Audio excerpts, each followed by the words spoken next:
Hello and welcome friends. मैंने एक नई सीरीज शुरू करी है of revisiting some good movies and series. मैं उसके बारे में बात कर रहा हूँ। इसके पहले मैंने रिविजिट किया था केसरी फिल्म को। अभी मैं रिविजिट कर रहा हूँ एक वेब सीरीज को जो मैंने हॉटस्टार पे देखी थी। इट्स कॉल्ड चेर्नोबिल और चेर्नोबिल। ये रशिया में, सोवियत यूनियन में, यूक्रेन कह सकते हैं आप, यूक्रेन में ये हुआ था कांड of the infamous rather, the nuclear reaction or the radioactive incident, one of the most dangerous incident ever.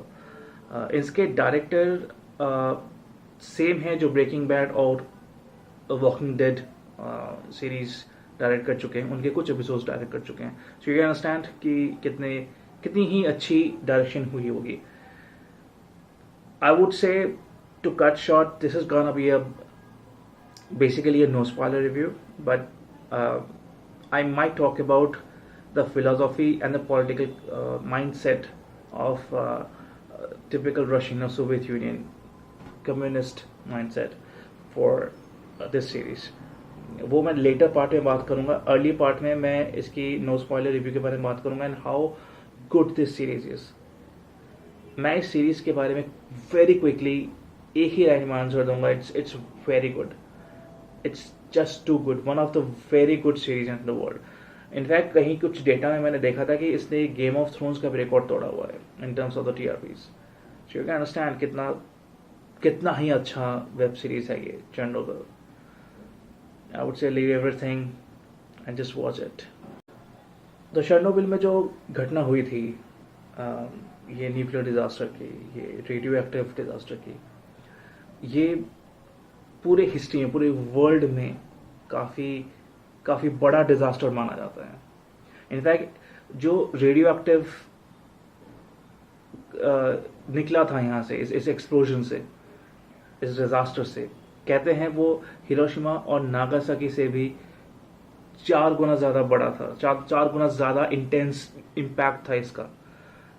Should we understand कितना ज़्यादा था। इनफैक्ट ये आंकड़ा, ये नंबर, ये स्टैट्स तो सिर्फ ऑफिशियल है and you know how official आंकड़ा इज, वो थोड़ा कम ही होता है।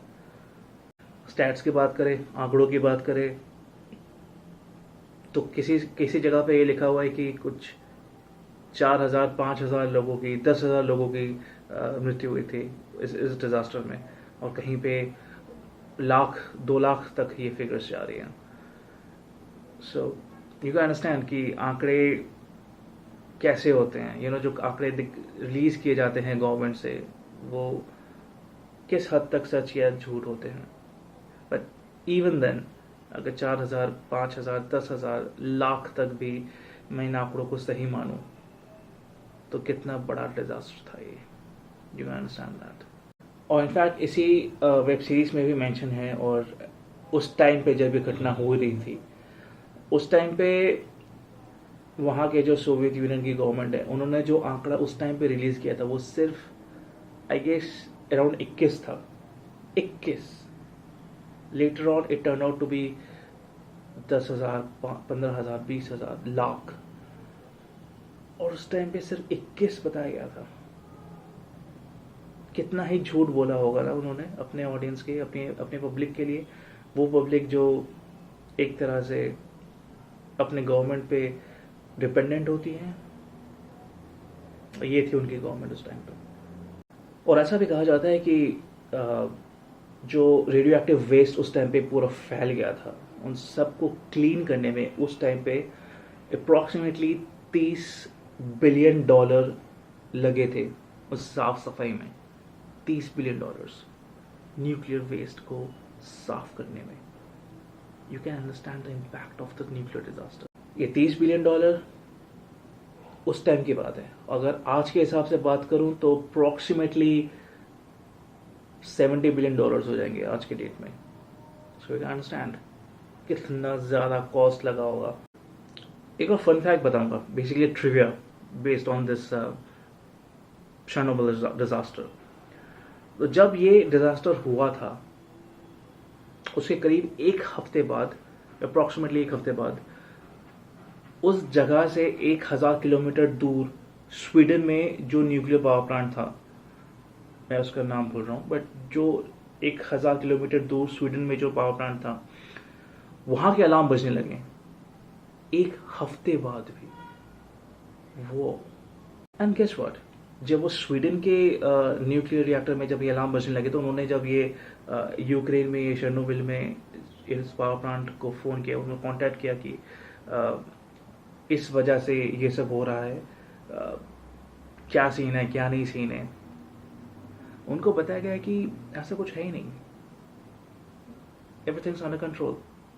इनफैक्ट उस एरिया के, उस विलेज के जो लोग हैं, वो भी खाली नहीं किया रह गया, बताया नहीं गया कुछ। वहां के लोगों को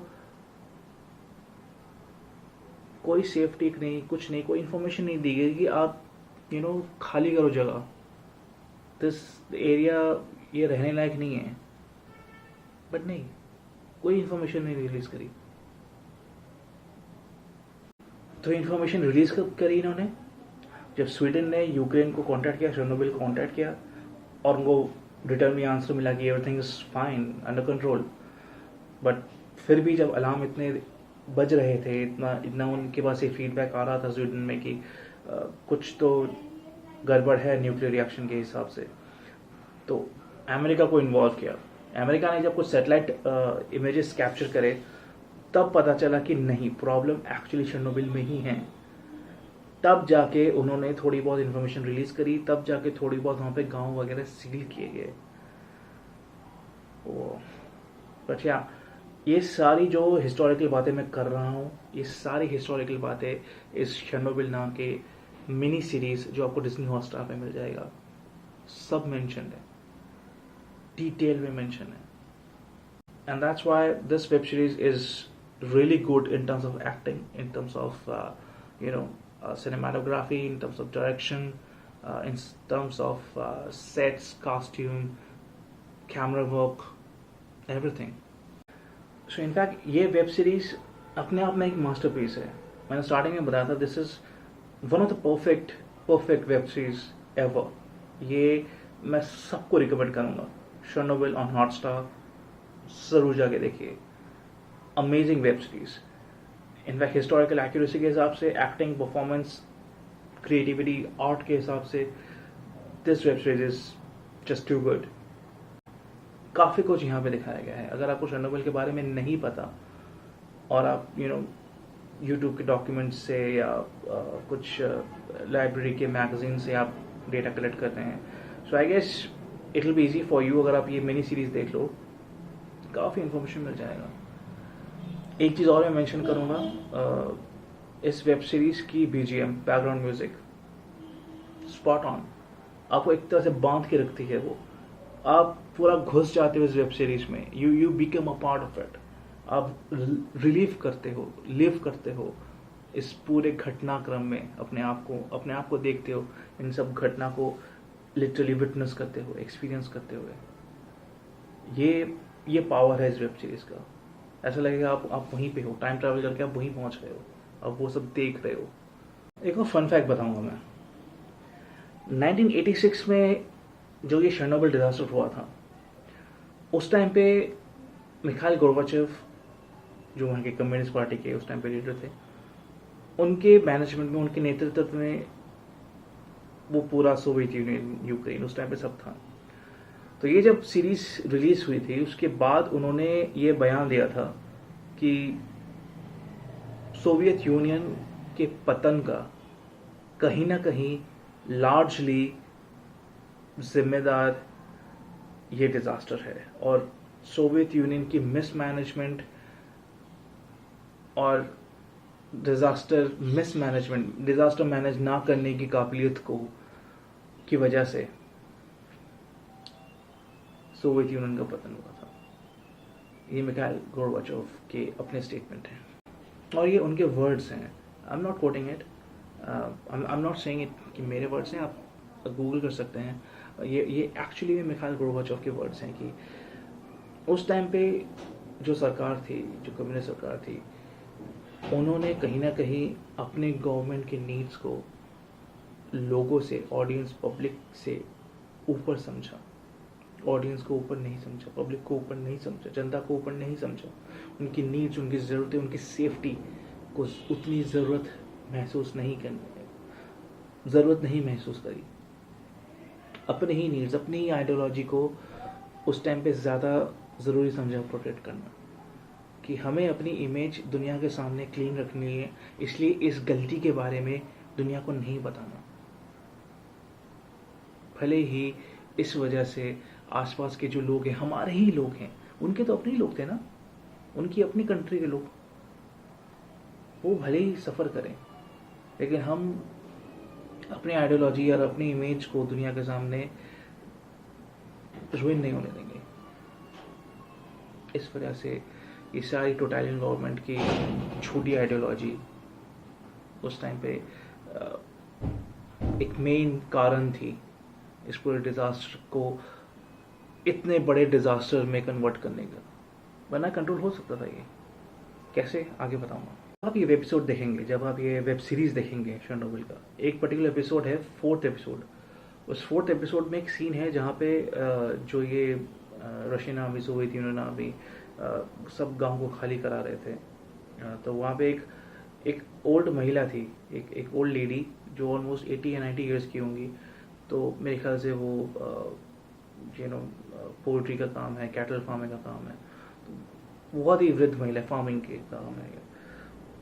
तो वो जाने से मना कर देती है। फिर वो अपने इस 4th एपिसोड में जो मुझे इंटरेस्टिंग लगा था, वो इस लेडी के डायलॉग्स लगे थे, उनके मोनोलॉग्स थे, जब वो रशिया का इतिहास उन सोल्जर्स को बताती है। वहाँ पे उन्होंने स्टालिन का भी जिक्र किया था, और किस तरह से वहाँ की गवर्नमेंट, टोटलिटेरियन गवर्नमेंट, कैसे वहाँ के रेगुलर नागरिक को, ऑडियंस को, पब्लिक को किस तरह से ख़त्म कर रही है, उसके बारे में बताया था।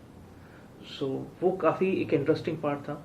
मैं अगेन ये पूरे वेब सीरीज़ की रिव्यू में एक नो स्पॉइलर के अंतर्गत दे रहा हूँ, क्योंकि एक हिस्टोरिकल इवेंट है, तो हिस्टोरिकल बातें मैं ज़्यादा कर रहा हूँ, जिससे कि आपको पता चले कि इस शर्नोबिल में देखने लायक क्या है, और what you signing up for जब आप ये वेब सीरीज़ देखोगे। इनफैक्ट सिर्फ यही सीन नहीं, 4th एपिसोड का ये सीन नहीं, एक और सीन है 1st एपिसोड में, वो मुझे काफ़ी अच्छा लगा। जब दिखाते हैं कि एक काइंड ऑफ एक बोर्ड मीटिंग हो रही है, काफ़ी जो वहाँ के लीडर्स हैं या मैनेजमेंट के लोग हैं, वो आपस में चर्चा कर रहे हैं कि अभी इस डिज़ास्टर को कंट्रोल कैसे किया जाए, कैसे हम लोगों को, जो पब्लिक है उनको हम बाहर निकालें, इवैक्यूएट कराने की ज़रूरत है भी या नहीं है। सो काफ़ी हद तक वहाँ के सारे जो लोग हैं पैनल में, सब इवैक्यूएशन के अगेंस्ट थे, वो सब मना कर रहे थे। सिर्फ वहाँ पे एक समझदार, एक ऐसा इंसान था जो कह रहा था कि नहीं, हमें इवैक्यूएट करना चाहिए, और सब के सब उनको अपोज कर रहे थे। तो उस पैनल में जो एक लीडर था, वो लीडर फाइनली जब खड़ा होता है भाषण देने के लिए, बाकी सब लोग चुप। जब ये जेंटलमैन खड़े होते हैं, वृद्ध जेंटलमैन, वहाँ पे ऐसा लगता है कि वो सबसे वयस्क है, सबसे वाइज हैं, सबसे अच्छा डिसीजन वो लेंगे। तो जब वो खड़े होते हैं भाषण देने के लिए, बाकी सब लोग चुप हो जाते हैं। तो वो कहते हैं कि पूरा रशिया का इतिहास बताते हैं वो, एक तरह से अपने पर्सपेक्टिव से, कम्युनिस्ट पार्टी के पर्सपेक्टिव से। वो काफ़ी डीप है। वो आपको बताएगा कि कम्युनिस्ट आइडियोलॉजी एक तरह से देखा जाए तो कितना डार्क है, वो आपको ये बताएगा कि कम्युनिस्ट आइडियोलॉजी के हिसाब से गवर्नमेंट सबसे ऊपर है, ऑडियंस, पब्लिक नहीं है, एकदम कुछ भी नहीं है, बहुत ही मिनिस्क्यूल लेवल के इम्पोर्टेंस रखते हैं वो। उसके बाद वो कहते हैं कि पूरा सिटी सील कर दो, इवैक्यूएट नहीं, सील कर दो, कोई बाहर जा ना पाए, सारे फ़ोन लाइंस काट दो, जिससे कि किसी को इन्फॉर्मेशन नहीं जाए कि शर्नोबिल में हो क्या रहा है। वेरी डीप एंड काफ़ी सैड एंड क्रूएल लगता है मुझे उस टाइम पे, कि इतने वाइज लीडर, उनको पब्लिक की कोई इम्पोर्टेंस ही नहीं है, कोई केयर नहीं है, सिर्फ अपने विचारधारा की इतनी इम्पोर्टेंस रखते हैं। बहुत कुछ कहा जाता है वो एपिसोड में। इनफैक्ट ये फर्स्ट एपिसोड नहीं, इसके बाद सेकेंड एपिसोड में भी एक ऐसा सीन है जहाँ पे जो ये फिजिसिस्ट हैं, जो साइंटिस्ट हैं, वो एक लीडर के पास जाती है, जो कम्युनिस्ट लीडर हैं वहाँ पर, उनके पास जाती है बताने के लिए कि कितना ज़रूरी है इवैक्यूएट करना, कितना ज़रूरी है लोगों को प्रोटेक्ट करना। वो बताते हैं कि लोगों को कैंसर हो सकता है अगर इवैक्यूएशन नहीं किया जाए, तो लोग मर सकते हैं, एंड पीढ़ी दर पीढ़ी, जनरेशन आफ्टर जनरेशन ये प्रॉब्लम हो सकती हैं। तो जो लीडर होते हैं वो किस तरह से धज्जियां उड़ाते हैं उस साइंटिस्ट की, उस फिजिसिस्ट की। वैज्ञानिकों का, साइंटिस्टों का एक तरह से पूरा मजाक बना के रखा हुआ है। उन्हें जैसे परवाह ही नहीं है लोगों की। से एक और एक सीन है जहाँ पे जो माइन में काम करते हैं, खदान में काम करते हैं, ऐसे वर्कर्स हैं, उनको जो कोयला मंत्री है या जो वहाँ के माइनिंग लीडर हैं वो ले जाते हैं इस डिजास्टर के दौरान खुदाई के लिए। तो वो जो माइनर ग्रुप है, उनके लीडर हैं, वो अपना व्यक्तित्व रखते हैं कि अपना पॉइंट ऑफ व्यू रखते हैं कि हमें अपनी प्रोटेक्शन के लिए या अपने केयर के लिए कुछ चीज़ें करनी चाहिए, कुछ चीज़ें देनी चाहिए, लेकिन उनको जानवरों की तरह ट्रीट किया जाता है। एकदम ही क्या कहे, नीच से भी नीच ट्रीटमेंट दी जाती है। ये है उनकी आइडियोलॉजी।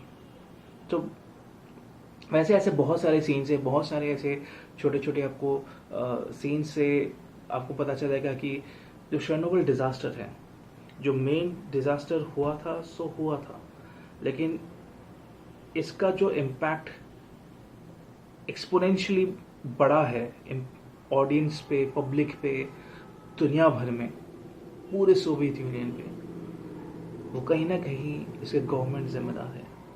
वो चाहते तो काफ़ी हद तक इस डिज़ास्टर को कंट्रोल कर सकते थे, नहीं किया। और वो किस वजह से नहीं किया? उनकी अपनी टोटलिटेरियन गवर्नमेंट की आइडियोलॉजी की वजह से नहीं किया। ये आपको इस वेब सीरीज में, इस मिनी सीरीज में साफ साफ दिखेगा। ये था no spoiler review of the mini series Chernobyl या शर्नोबिल। आप इसको डिज्नी हॉटस्टार पे देख सकते हैं। Do give it a view and let me know how do you like it. Till then take care, God bless.